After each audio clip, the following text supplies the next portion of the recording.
কয় তুই হিসাব করে একটা তো কয় টাকা খরচা হইল? 10 টাকা বানিয়ে নিলে ওই ছুঁড়ো করতে, 10 টাকা সেলাই দেবে, 20 টাকা, 20 টাকা খালি চলে গেল। আর কাপড় খানটার দাম কয় টাকা? এটা তো হাফ মিটার কাপড় আছে, আর এটা তো হাফ মিটার, কয় টাকা?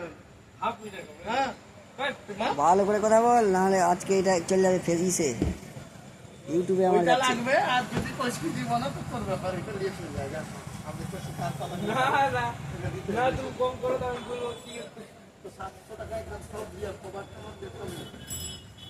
ছোট বালিশের কভার আছে, মাথার বালিশের। আর কি বলবো আর তোমাকে, তুই তো হিসাব করতে আছিস, তুই কর হিসাব।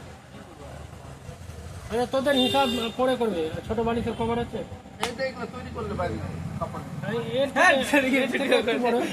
আছে না, কাপড় নিয়ে তৈরি করলো ঠাকুর একদম শান্তি হয়ে যাবে। তা দেখতে ভালো লাগে, কাপড় খুব সুন্দর, এই কাপড়টা খুব সুন্দর বুঝলি তো, ঠাকুর মানাচ্ছে সাইড বানিয়ে যায়, মানে একটা ডিফারেন্ট কালার আছে না, তো ভালো লাগছে। তো এটা বালিশে কত লাগবে? এর থেকে একটু বড় হাফ মিটার কাপড় লাগবে। কত লাগবে? এগুলো তো হাফ মিটার লাগেনি, হাফ মিটার থেকে কম লাগে। আমার ছবিটা দুটা আছে, থেকে 40 মিটার ছোট কোনো তারপর আসবে।